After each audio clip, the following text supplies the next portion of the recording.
advice I can give, man, is to if you're passionate, stick with your passion.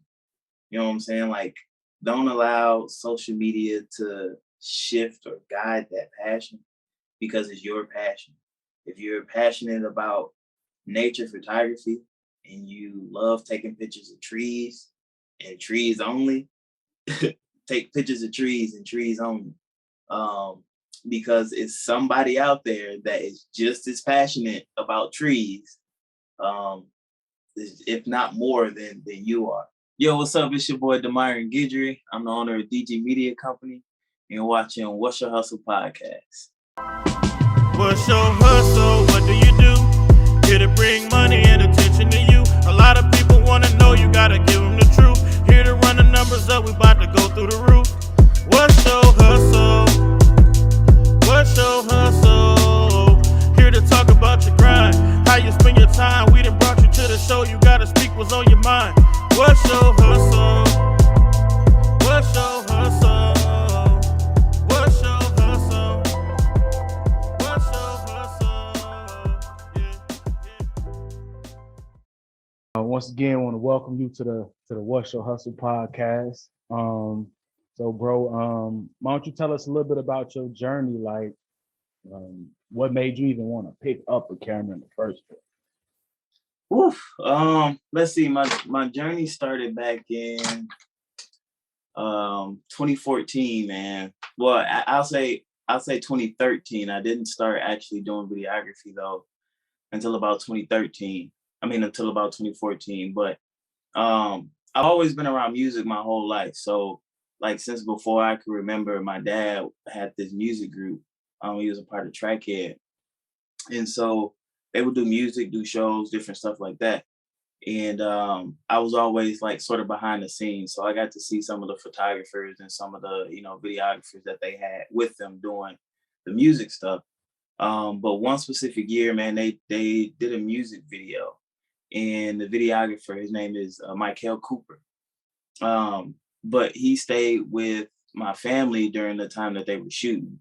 If I'm not mistaken, it was like a 2 or 3 day shoot. So I got to see like the behind the scenes of how, he planned and how he dumped the footage and start editing and coloring and stuff. And so at the age of 14, man, I remember like sitting over his shoulder, sitting like knee to knee, thigh to thigh next to him as he was doing it. And now that I think about it, I tell everybody like that was kind of weird.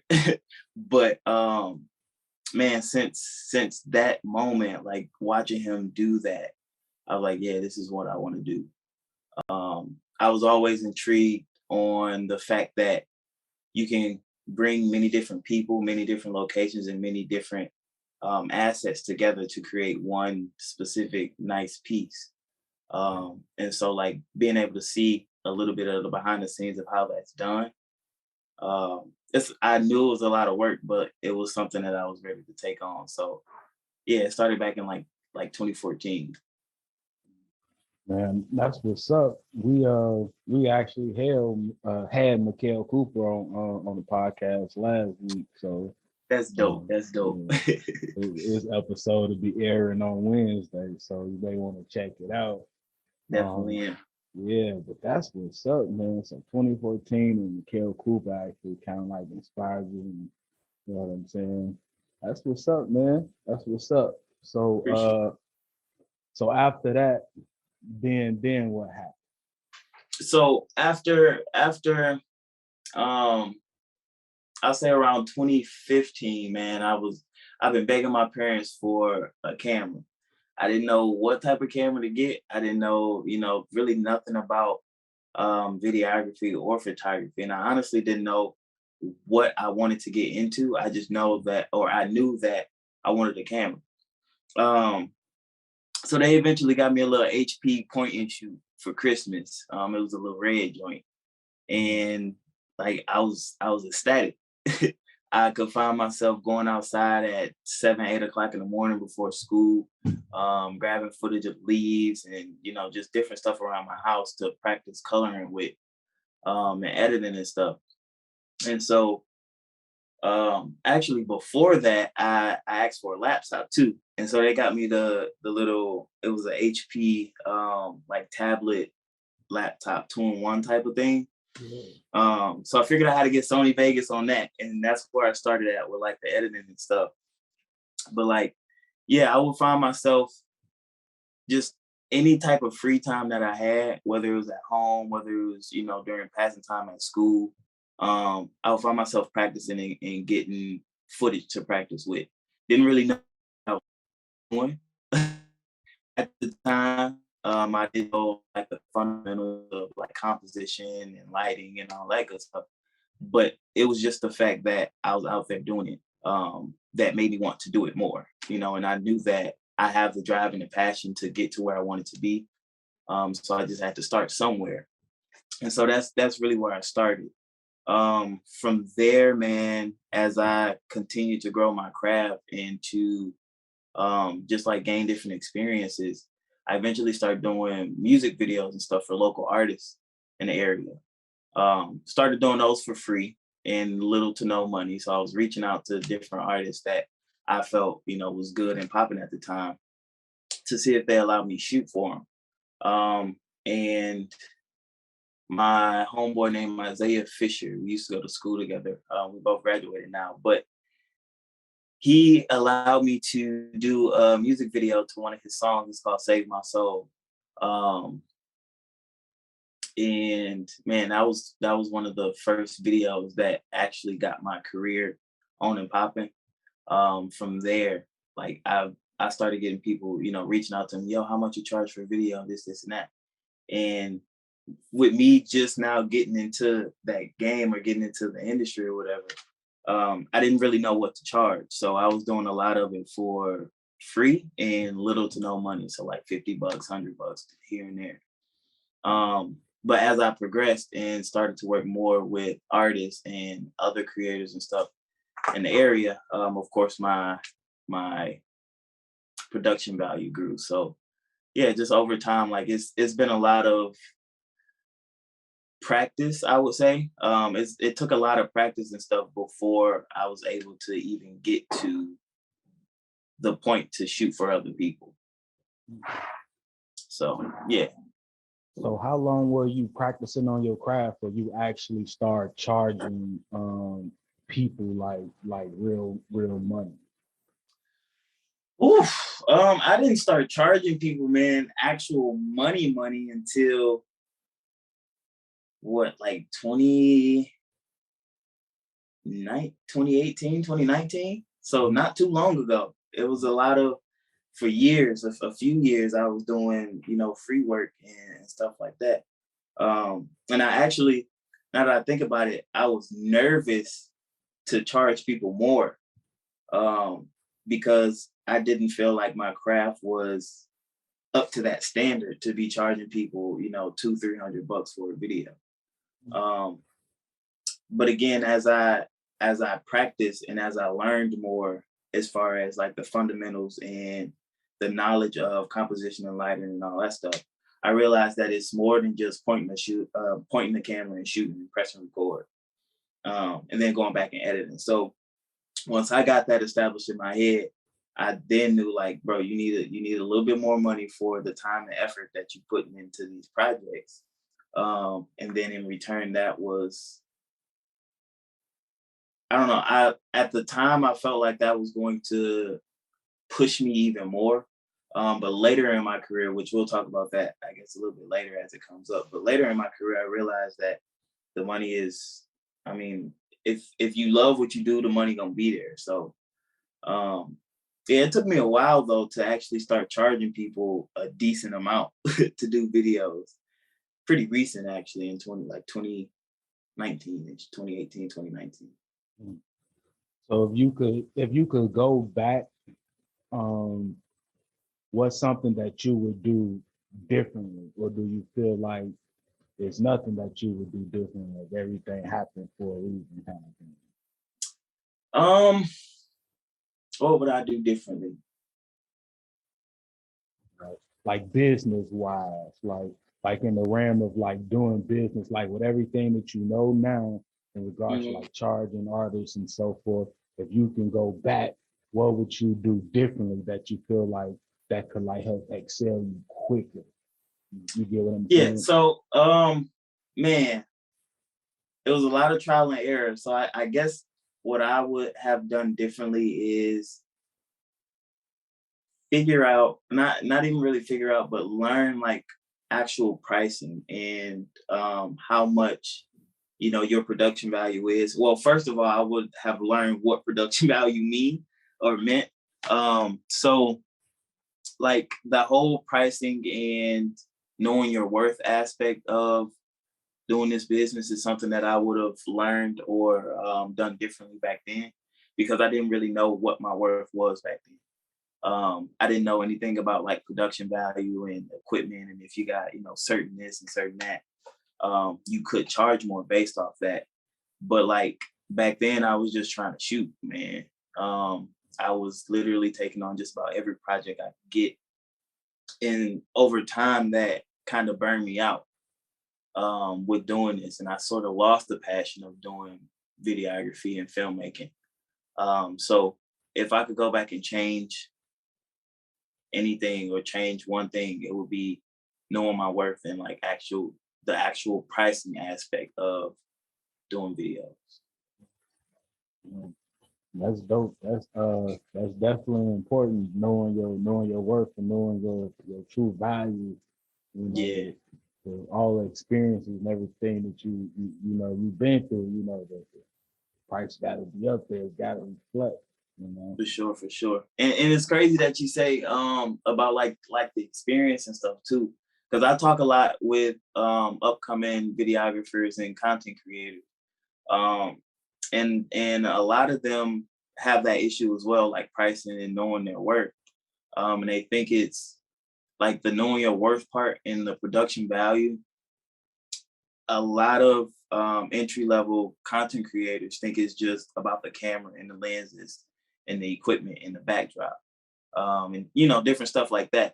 And it's really more so the experience and the knowledge that comes with it. That's really where the worth comes in, because like me, I'm more of a director than I am a camera operator or anything. So like just that alone, my vision alone is pretty expensive because like people don't think like me. And so it took me a very long time for me to realize that everybody don't have the same vision that you have. Everybody don't have the same drive that you have. Everybody don't have the same passion that you have.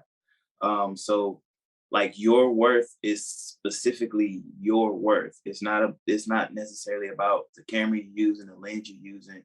Although those play parts in it, it's more so about like the knowledge and the experience that you can bring to the table too. So it took me a while to learn that.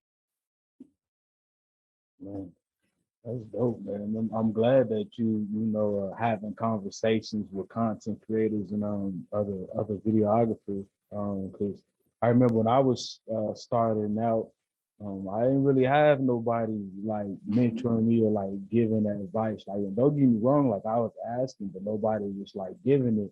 And then in those days, it wasn't that many YouTube channels like it was now. Like, like it was created. I guess Creative Ryan, YC Imaging.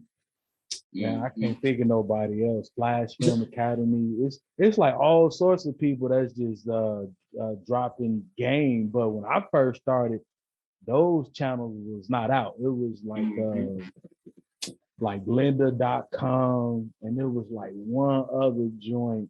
That was it. And so it was like it was like get a book or like you say, learn from experience, trial and error kind of thing. That information wasn't available, and people wasn't accessible like they are now. So I'm glad that you sharing that. You know what I'm saying? Yeah, for sure.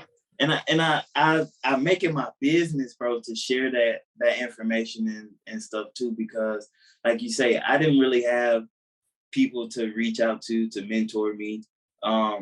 It's funny that you brought up YC and Creative Ryan, because I used to watch them all the time. I actually still refer to their channels quite a bit. But they were sort of like my mentors and stuff as I learned how to do this.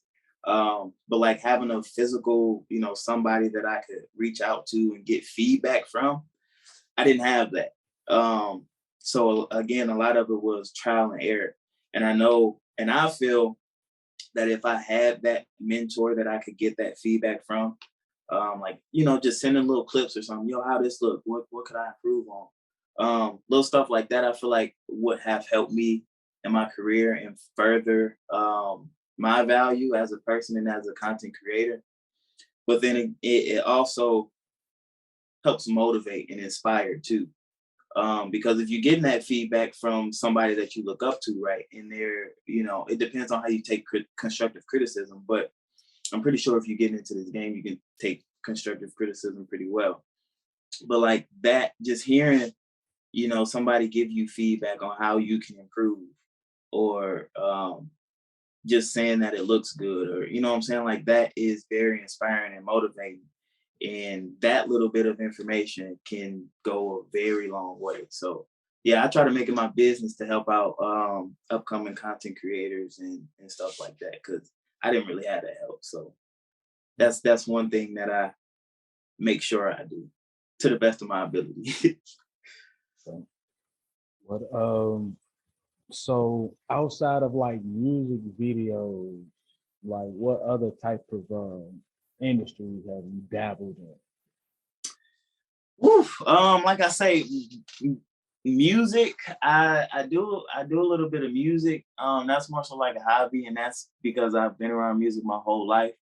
Um, and I honestly only started doing music videos because that was like the easiest thing to get into at the time, to actually get like work outside of practice to do the video stuff. But man, I really want to, and like my ultimate passion is to do films, like short films, feature length films, documentaries, stuff like that. So I've actually just got done shooting a microfilm called The Setup.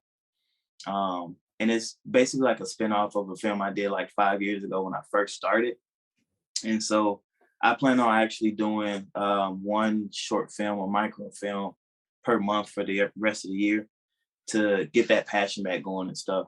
But besides like videos and videography, music would be the other thing that I'm into. And that's only because I've been around it literally since before I could remember. So So you haven't like shot any weddings before, or like in corporate gigs, or I've I shot one wedding before. It was my very first wedding, and that was for a family member of mine. Um, yeah, I shot a wedding before, but I haven't really like dabbled into that type of content because that really wasn't my niche or my niche. Did I pronounce that word right? I I've get never it done wrong all the time. So I don't know, niche, niche. I say them both. That way, you know. Cover. Yeah, just in case. Yeah. But no, I haven't really like dived into anything else. I mean, I've done some commercials. I've had on-set experience with helping out with commercials and stuff like that. But me specifically, my thing has just been the music videos. And that's because like I like music videos because they're extremely creative. Like it's so many different ways you can do a music video. And I'm a very creative person. Like, of course, you can get creative with commercials and other types of video content. Um, but I like music videos because, and this is the way I explain it to my clients and stuff too. One, you got a story or a narrative with the song, right? You hearing a story through the song, but then you also have visuals to match. So you can either match the visuals up exactly with the song, or you can have the visuals tell an entirely different perspective of the story that you're hearing, if that makes sense. Yeah. So like that's sort of why I've only been sticking to the music videos, because I've been trying to do like the narrative creative side, if that makes sense. Yeah. And actually, now that you asked the question and I'm really thinking about it, I would say the real reason why I haven't really dabbled into anything else is because of fear, Mm. honestly. I have feared back then, like if I was to get into those types of films and doing that type of content, that some of the habits that I've learned with doing music videos would go into, some of that. So like some of the edits and stuff that I do in music videos I would edit into a wedding video or a commercial or something like that. And that's not necessarily what the client is looking for. So man, I just recently, like within the last few months, overcame that fear, which is why I decided to do the microfilm again. Um, but yeah, Yeah. I feel like fear is what's really been holding me back with expanding a little bit more. I identify with that. I was having trouble niching down myself because I started off doing music videos as well. And like you said, the easiest thing to get into. But for me, as I went on, I started realizing that these rappers don't really have real money, Hmm. and I would, I don't know, like a couple hundred is not really enough. Like realistically, like at least six per Hmm. video. Like I'm talking about like after like I need to walk away with that, not like you give me six and I gotta go buy this or that or pay this person, Yeah. that person to enhance it, but like let me walk away with that. I was having trouble um with that. And so that's how I started saying, okay, well, let me dabble into like the corporate work, and I had a Hmm. buddy, Brian Frazier, who has a lot of background with like doing corporate work. And so he exposed me to that. And then I started doing weddings. Then I dabbled a little bit with like, I haven't shot like a short film, but I worked on a movie set before and seen how it was done on like a bigger scale. Oh, yeah. Um, so that's kind of like my background. And so it was real hard to like narrow it down, like, okay, I'm gonna just do one thing. I just couldn't. It's like because I kind of thoroughly all enjoyed them both, or everything really, an aspect of each one. So I just Hmm. broke the companies down, and I thought that I was really doing something by like, say, okay, Faith Hustle Media Group, we're gonna do weddings. The next level, we're gonna do corporate, and then down the aisle, we're gonna do wedding stuff. And in theory, that sounds good, and it sounds like it fixed the problem, but it really didn't, because now I created more expenses for myself, because now I gotta have three websites, three email addresses. Everything has to be in threes, a system for each one, and I didn't know that. Hmm. And so I'm thinking that was gonna solve it. And so it wasn't really till I got like a business coach that really just like helped me, like, okay, you just have to focus on one thing. You can't do everything. And it's not to say, and it was basically just like you. It was fear, like, okay, one fear, like taking time to rack my brain to figure it out. And then fear, like, what if I pick this one thing and it don't work? Hmm. Hmm. That Yeah. was the part. But it's like, if it don't work, then go pick one of the other two that you got left and try that. But I Right. didn't think of it like that. But the thing that really, really helped me though was like this book called The One Thing. And in this book, it had this diagram, and it was a circle, and it had Hmm. lines pointing all throughout the circle, and it was saying, each one of those lines is basically like a business or something that you want to do, and you spend a little time on each one, Hmm. but the line's not making that much progress. Versus Right. if you just pick one of those lines, it just grows, Hmm. but I never looked at it like that. So yeah, but like you say, fear a lot of times is what holds us back, you know. But I say, do it in fear, and the Bible talks about like there's safety in a multitude of counsel. So then if I say, okay, so what I started doing, like when I wanted to like niche down, once I got it in my head, then I went to like multiple people. And I didn't go to like my family members, people who don't know jack about business, because it is what it is. I went to like other professionals, people in not necessarily in my industry, but like professionals making like 6 figures or 7 figures, and asked them what did they think would that be a good field. And it was like, well, niche. And then that's kind of how I made my my decision and like narrow it down. But fear is what keep us back a lot of times in the same position. So just gotta For fight sure, it. for sure. Yeah. And I feel like though, like with being a content creator, man, or being a creator, period, we are exactly that, creative. So we have all these different ideas and these different, things that's pinging around in our head. And so a lot of the times we want to capture or try to, get those thoughts and stuff out or whatever. But then we don't realize that it's fear that's holding us back, if that makes sense. So it took me a very long time. Like I literally just realized at the beginning of this year, actually, that that's what was holding me back. So I started my actual company, DG Media Company, in 2020. And so I started that company sort of like how you did, in hopes to go from the music video creative aspect of film to doing like the corporate work, right? And so for that whole first year of me being an actual established business, I literally did nothing.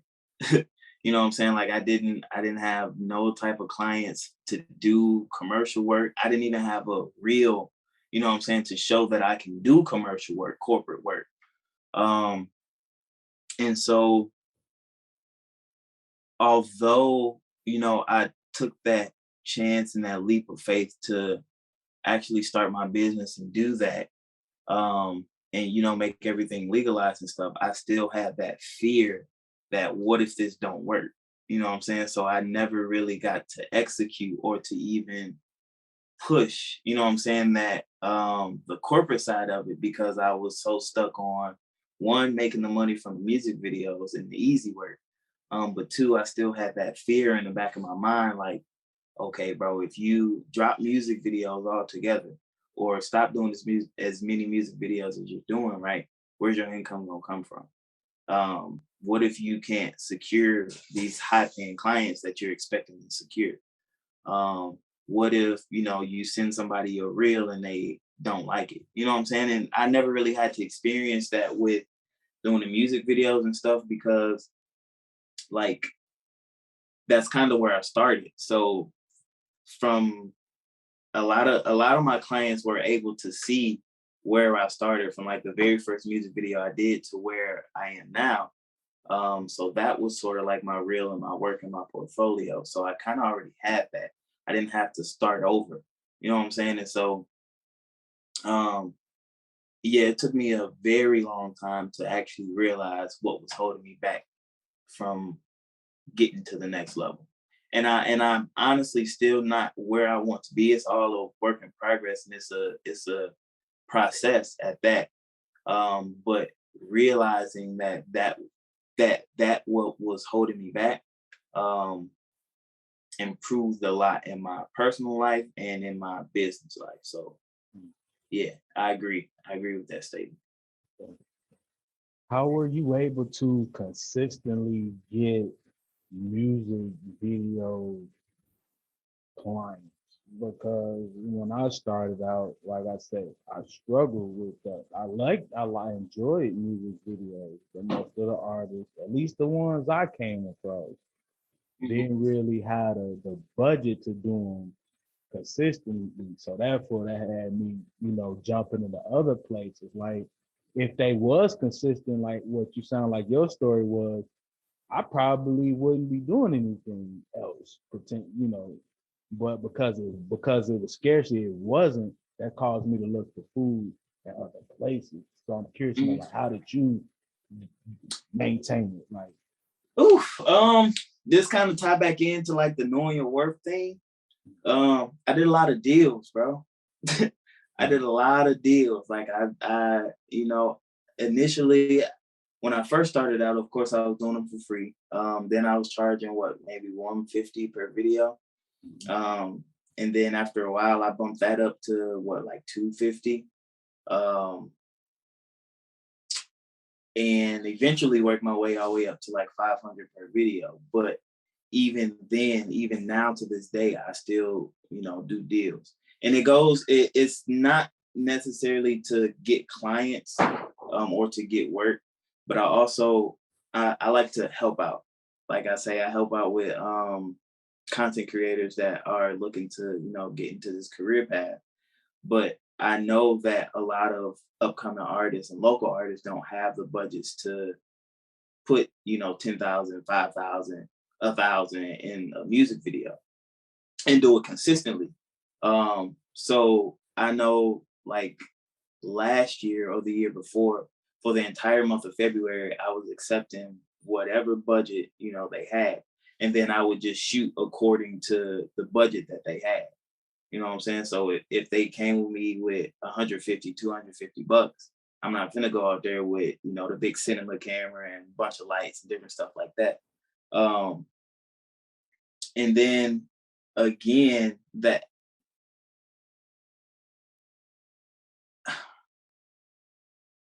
that's a good question too, bro, because like along with doing the deals and stuff,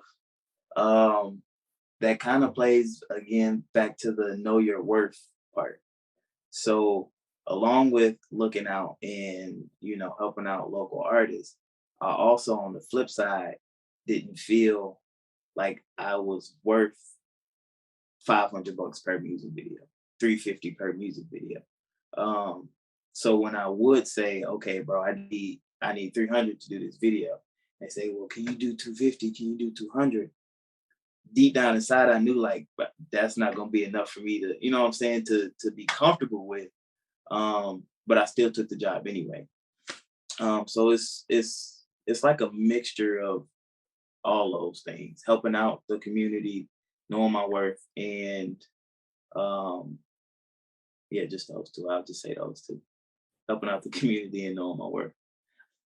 Oh, being that you made deals, what would you say goes into making a good deal? Because I tried the deal thing before with artists, and I don't really think it. I think maybe one deal actually panned through where like the artist actually went through and did everything that they said that they was going to do. Outside of that, majority of the deals that I ever made, they never got followed through. So I don't know if it was something I was doing wrong in the beginning, or maybe I was just dealing with the wrong type of people. But like, what would you say that goes into making good deals? Because you have a track record of like making things work, so. Shoot, man.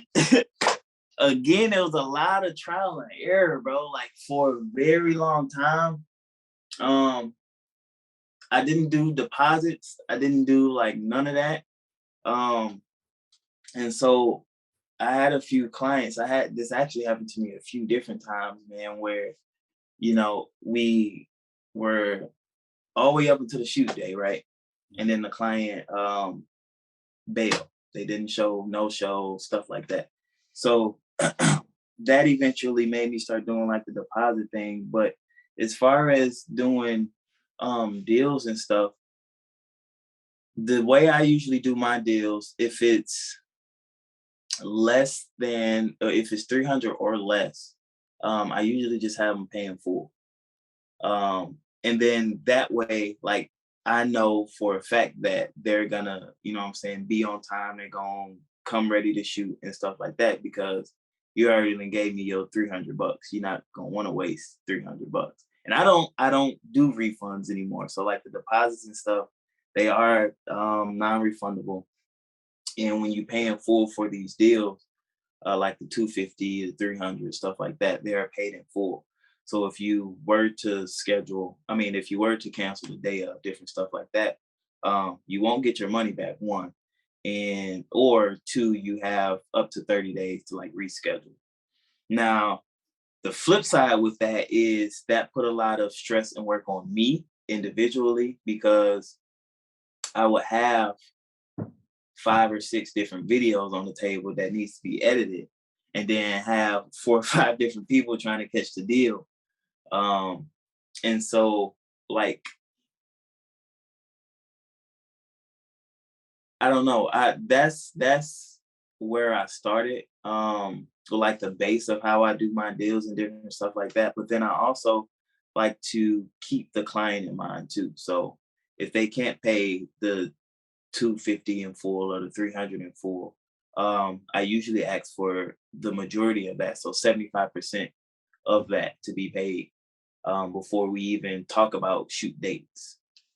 And so that just lets me know that, one, they're serious about their craft, to an extent to where, they're paying 250 to even secure a date, not talk about, nothing else as far as like concepts and stuff like that. Just for the date, they paying a certain amount. And so that lets me know, like, yeah, they pretty serious with their work, and then we can move forward from there.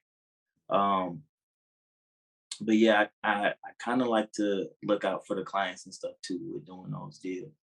And then with what you said about doing the deals and not falling through, that has happened to me numerous of times, which is why I implemented the deposit policy too. So yeah, if y'all watching when y'all watching the podcast, do deposits, man. They are lifesavers. They don't have to be all non-refundable. That's just my preference with the people and clients that I work with. But deposits will save a lot of headache. I mean, you mentioned you was like having 5 projects that may need to be edited. Do you have a team? Like, do you have like a couple other shooters editors? So it's just you. Nobody else touches the project, but you was 100%. No other hands is gonna touch the project. Yeah, man. I got like other creators and stuff in my circle that I can reach out to help edit and different stuff like that. But of course they need to be paid for their time. So like one of my homeboys specifically charges around 250 per edit, right? And so if I'm charging the client 250 to do the video, then I have to pay him 250 to edit. I make absolutely no money. So I usually just do it all on my own. And I've been doing it on my own, like from planning to shooting to editing to like all of it for to this day, pretty much. I'm actually just now starting to formulate a core team that'll help me edit and take care of some of the tasks of running a media company. But yeah, I've been doing most of the legwork myself. And so how has that made you feel throughout the years? Like, would you say that could potentially like lead to like the like burnout that you mentioned earlier because you're doing everything on your own? Yeah. Definitely. That's literally what led to the burnout, because I was doing everything on my own. And then so like this is how it went. So as I continued to do everything on my own, I started to realize a lot of the stuff I was doing was the same. So it wasn't really any real creative direction, because I was focused on shot lists. I was focused on coloring. I was focused on making sure the batteries was charged. I was focusing on, all the other different tasks that comes along with doing this work, that I wasn't focused on the creative part of it, right? And so I would go shoot these videos, go shoot 4 or 5 different videos, come back to the editing room, and they all sort of look the same. And then on top of that, right, doing 5 of the same videos back to back gets tiring after a while. And then with that, right, being that I wasn't able to show my creative direction with doing these videos and they all started to sort of look the same, I started to get more and more clients that came to me wanting that look or that, you know what I'm saying, that same look. So it was like a cycle of the same stuff over and over and over, on top of having to do 50 jobs or 50 of the same, you know what I'm saying, the same jobs over and over and over. So yeah, that was actually the core of my burnout and sort of like the reason why I lost passion with doing videos and stuff, is trying to do it all on my own and sort of like doing the same thing. I got caught in the cycle of the repetitive nature. So how did you come to the conclusion that you wanted to work with a team now and start moving more as a media company as opposed to like a freelance or videographer? On set experience, like I say, I've had a few, you know what I'm saying, experiences to where I was able to go to like the Whirlpool commercials where, you know, they shoot the Whirlpool commercials and different stuff like that.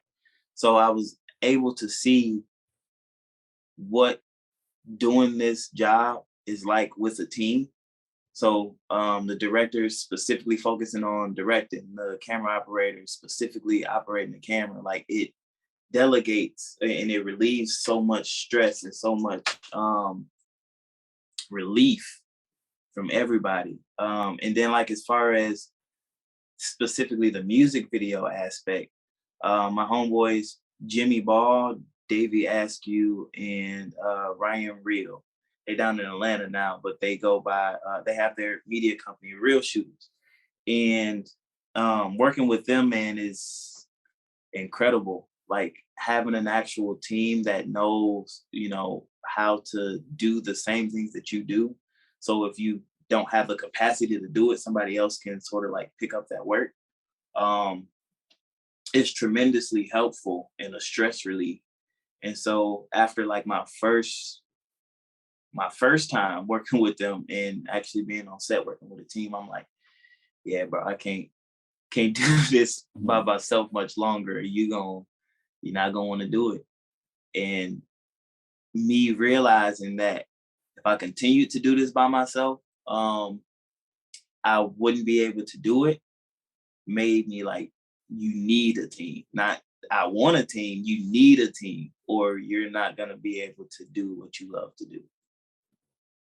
Realistically, along with like all the personal, you know what I'm saying, personal and business, two different things. So you got your personal aspect going on, and then you got your business aspect going on. So like with all of that jumbled in together, I was not going to be able to continue, and that would have killed me. Right.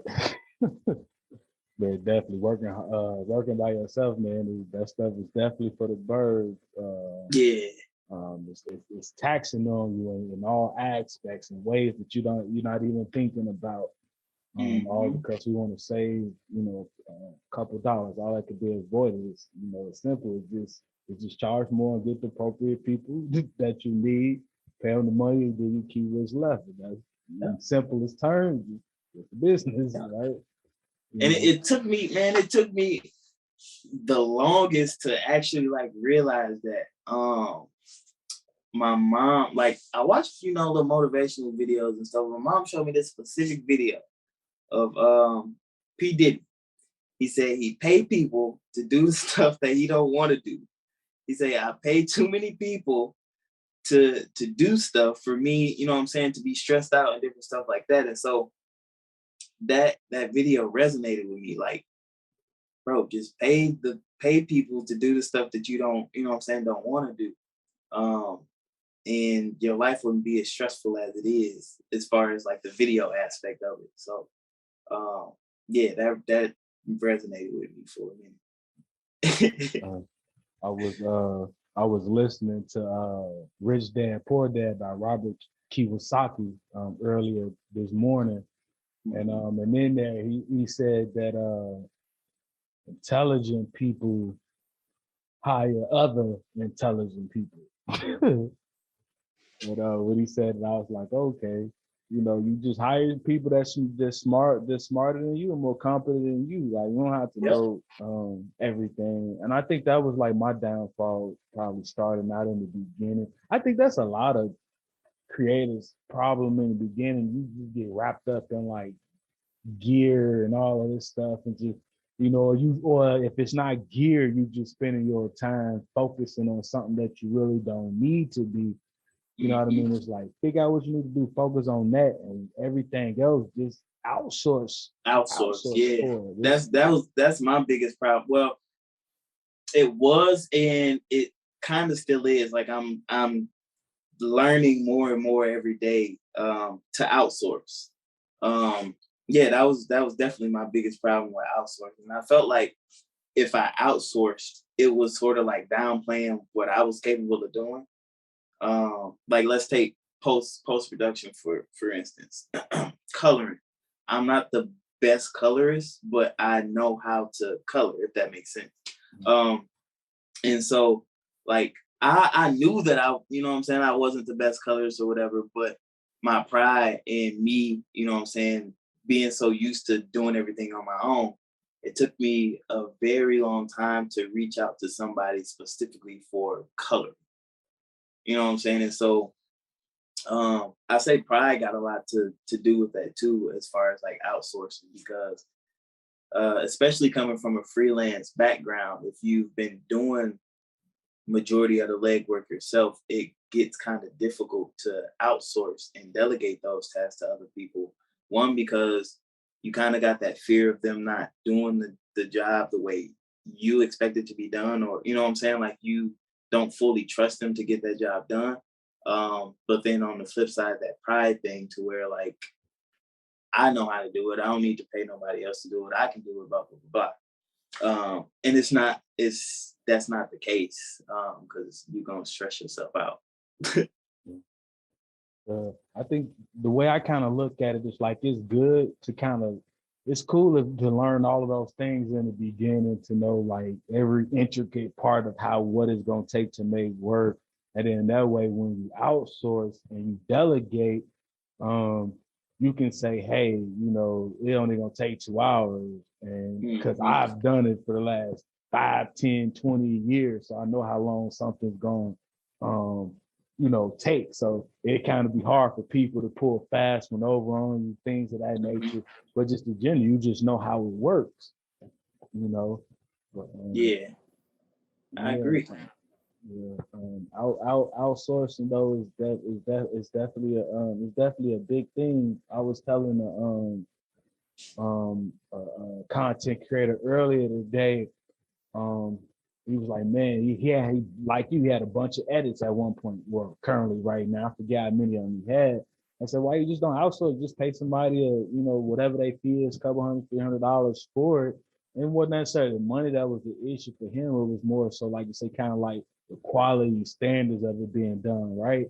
And I said, I understand that. I said, what I would do, I would just document my process of like how I want things done, how I like it edited, and interview people, send them a video and say, yo, this is how I want my video edited. You can't edit it, it's not the position, for you. Or you just get some interns, train them up, and then now you got people on your team, on your staff that know how to edit videos exactly how your company or your brand, desires to have. Any great company, like if you desire to work with them, like they understand you may not always have the certain experience or expertise that they need, but then what, they give you them training modules, they train you, they partner you with somebody until you get it, and then they let you go on your own. When I was a driver at this food pantry, I had got my CDLs. But before they would let me go out on the road by myself, I had to spend like a week with the former driver learning how everything worked, because it wasn't just about driving the vehicle. I had to know each person at each stop and what takes place. You know what I'm saying? Once I essentially learned all of those things, I was by myself, Yeah, free to go. Yeah. So we just, we got to document the process, get them SOPs, and then just train people. At the end of the day, like if your business can't function without you, like you don't have a business, you have a Yes. job. Yep. And Yep. and that's not a good place to be in. And that's the place, like, because I say, man, if I break my leg or my arm or whatever, and it can't function, I'm in trouble. So I gotta have people in line. Like, and then if you look at it at that aspect, like, okay, then if something happened to me, what would I need in place to keep money coming? What do to keep this cash flow coming in? Probably gotta have somebody to answer emails. Probably gotta have somebody that do sales. Gotta have somebody that know how to close.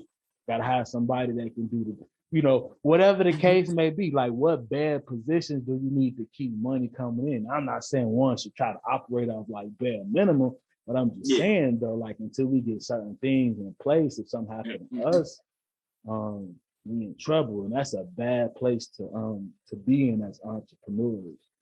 So. And that was me my first year with actually being a business. I still had the freelance mindset, right? So I was still trying to take on the little projects that I thought I was gonna get.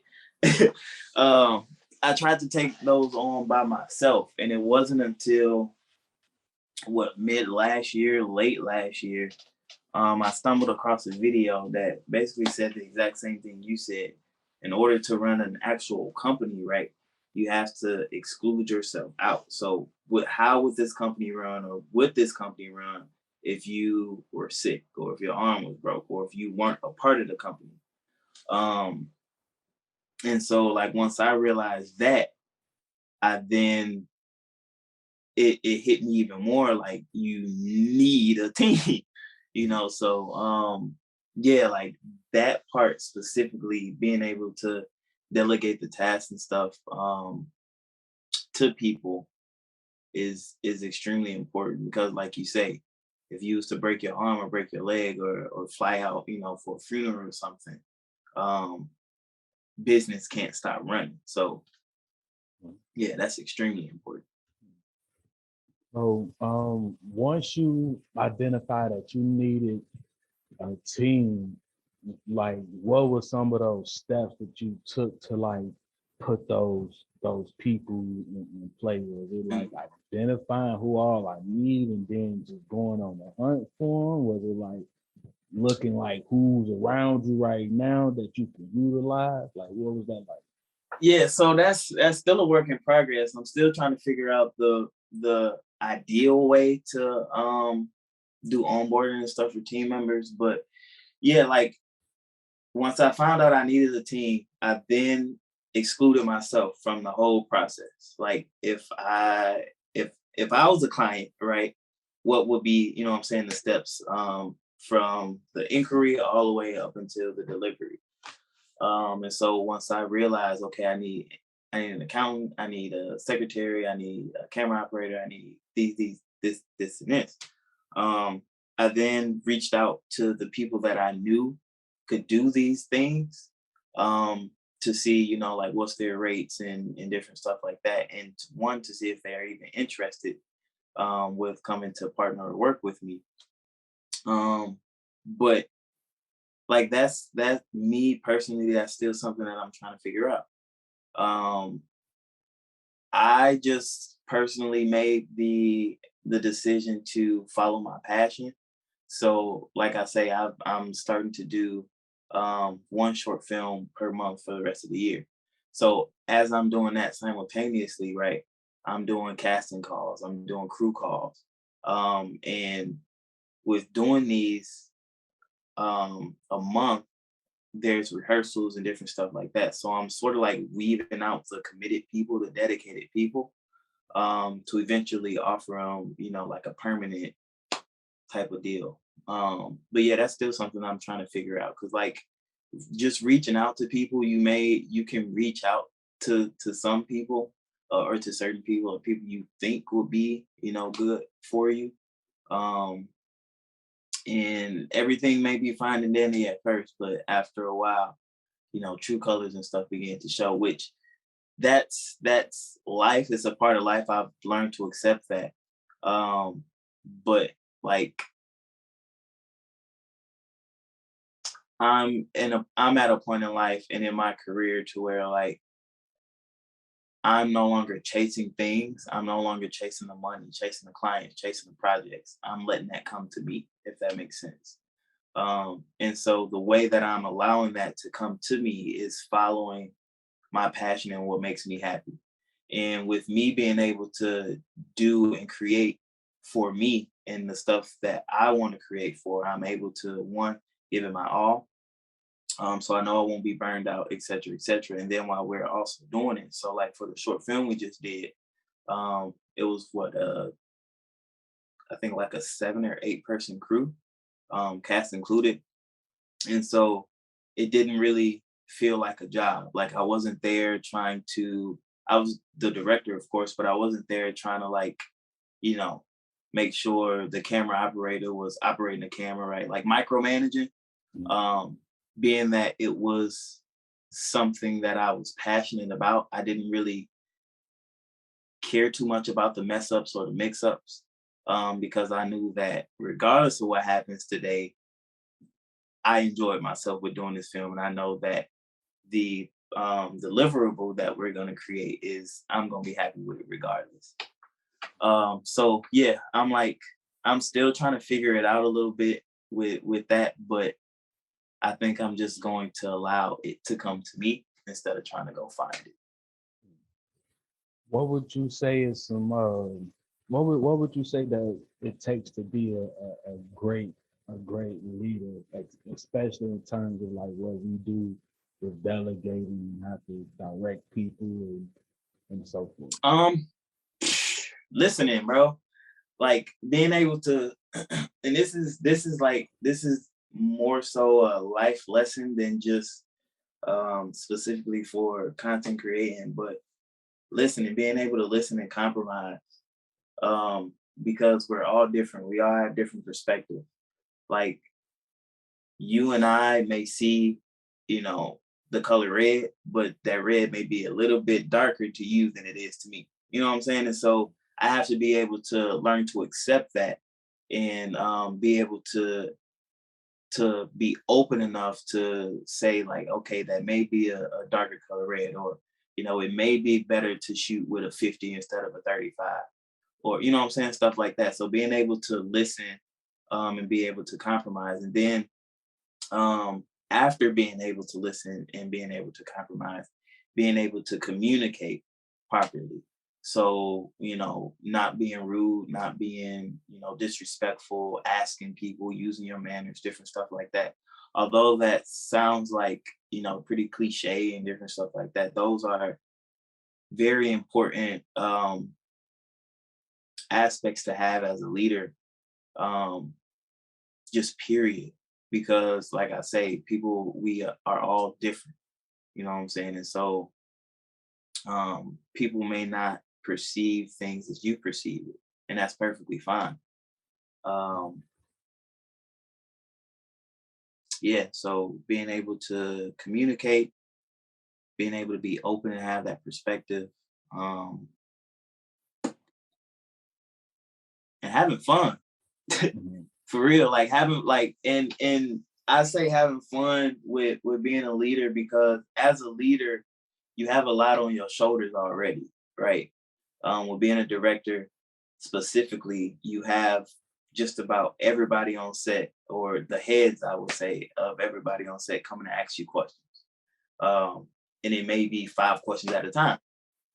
So being able to take that stress of having those 5 questions come at the same time and like sort of shaping it into fun, or finding the fun and the good in those questions, or in that specific situation, is important too, because it can get stressful. Yeah, it could get stressful, and having a bunch of different aspects to create a film, it can be fun and it will be fun, but like it's a lot of stress that comes with it. So trying to find the good in the bad situations is extremely important too with being a good leader. How did you handle the stress that comes with this field? You want my honest answer, or you want like the podcast? I want the honest answer. Man, like, okay, so I smoke. I like that, it helps. With being a creator, like I say, me specifically, my mind moves 1,000 miles a minute.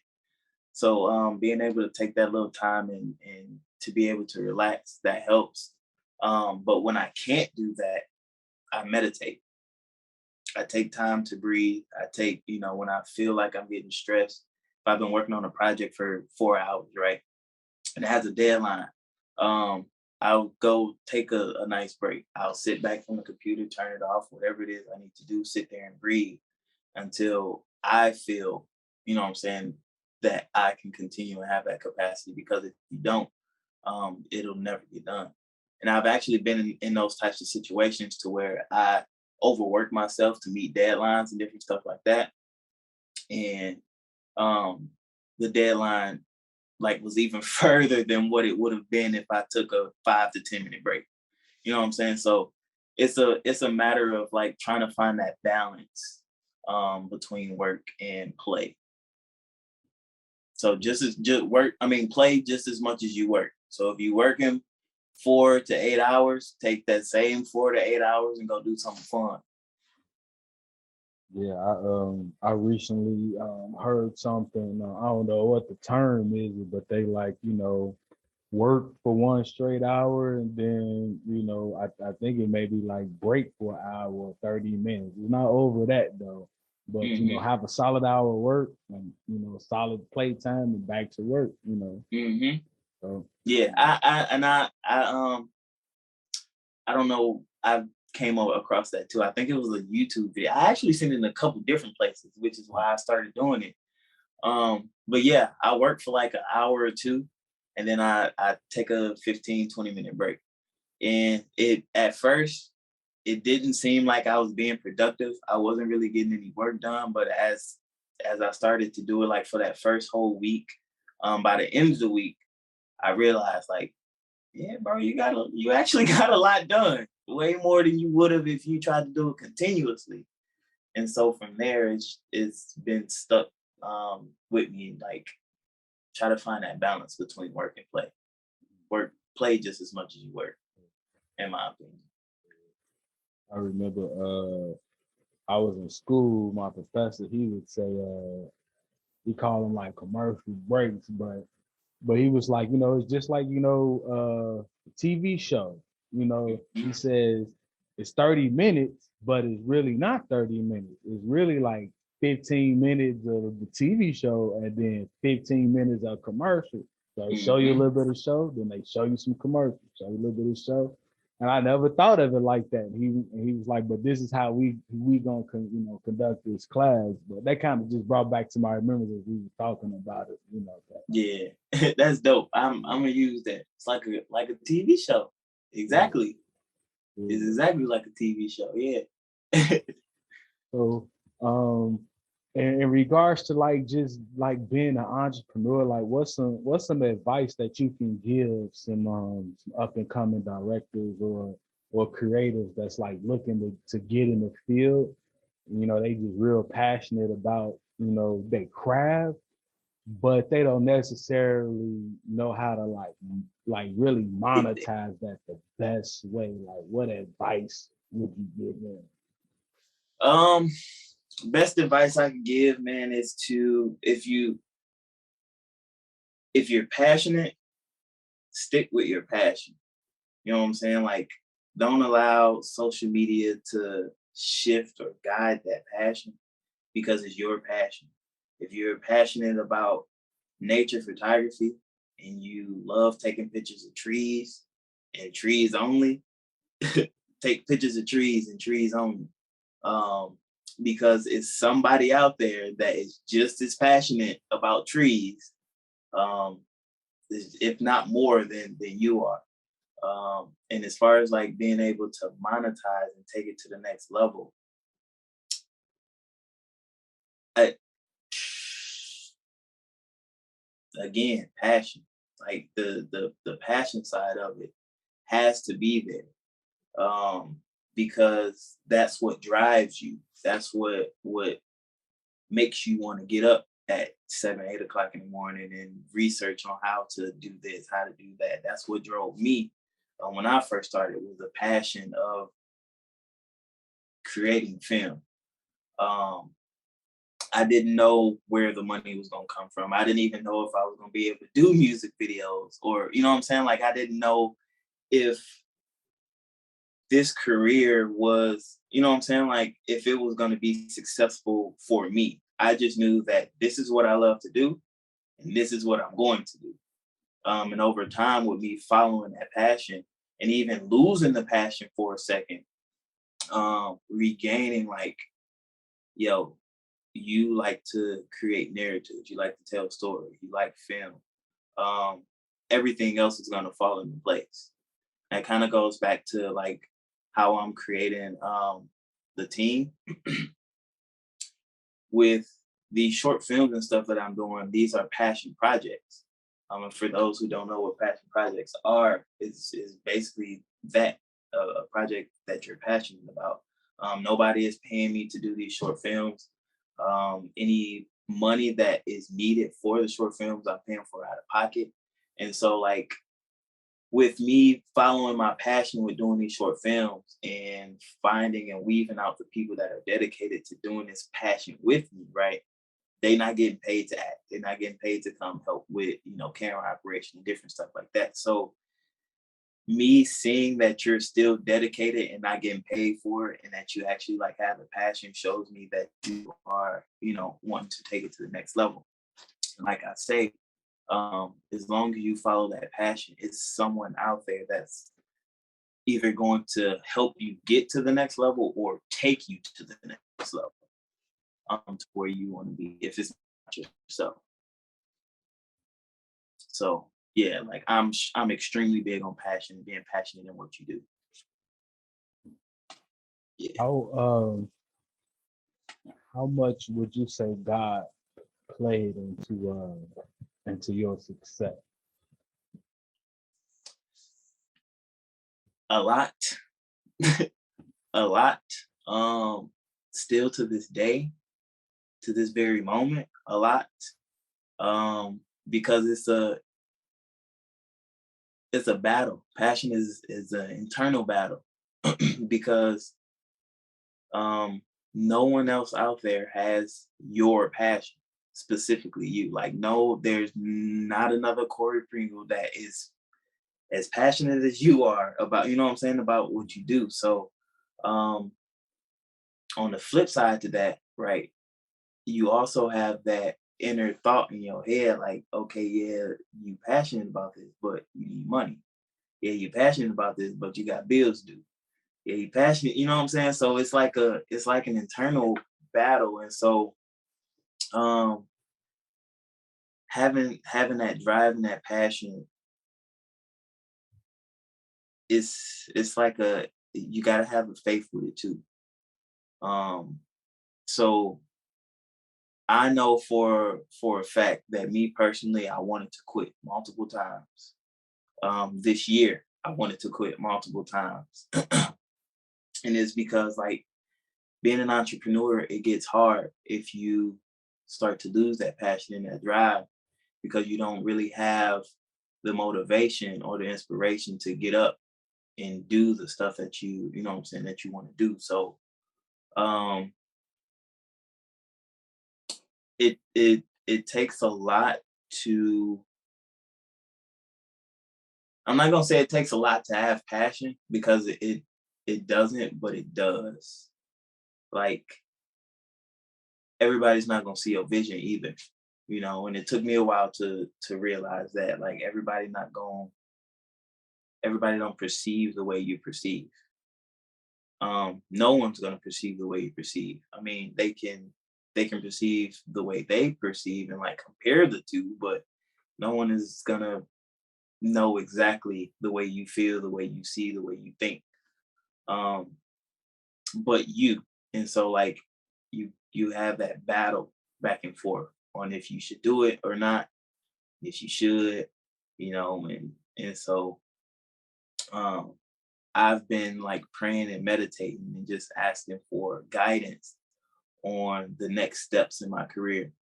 And that's why I'm so stuck on like the passion side of it, because every time that I ask for guidance or every time that I ask for, what to do in the next step, it's always back to that passion thing. Like, why do you even get started doing this?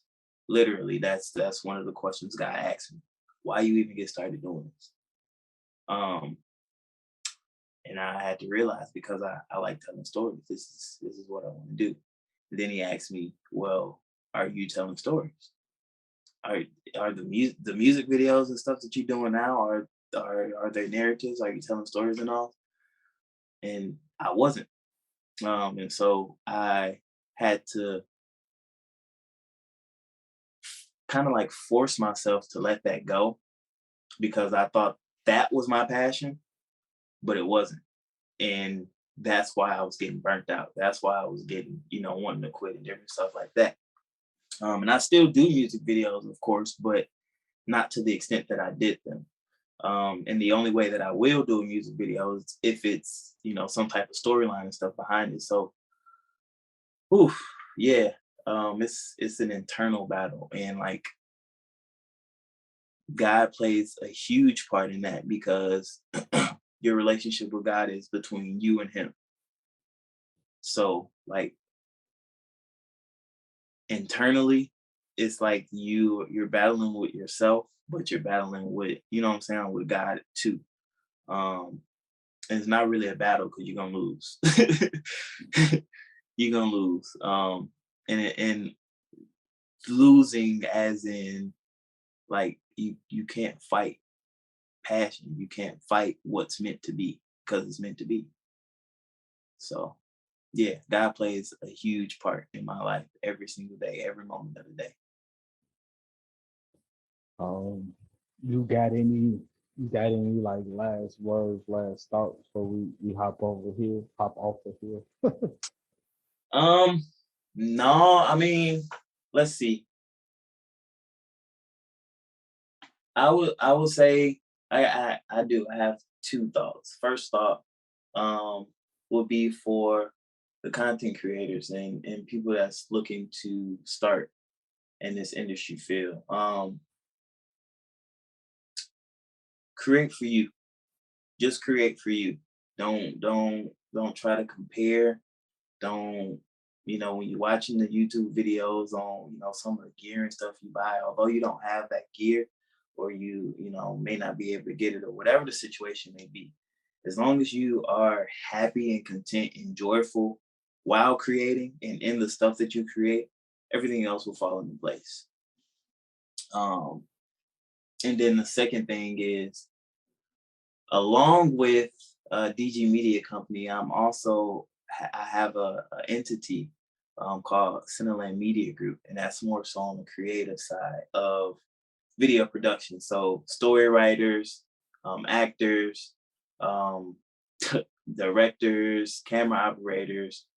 If you're looking to further your career or just to get in the door, um, we're formulating a program, a community, I should say, for creators to come to. So it's still in the developments and still in the works, but be on the lookout for that.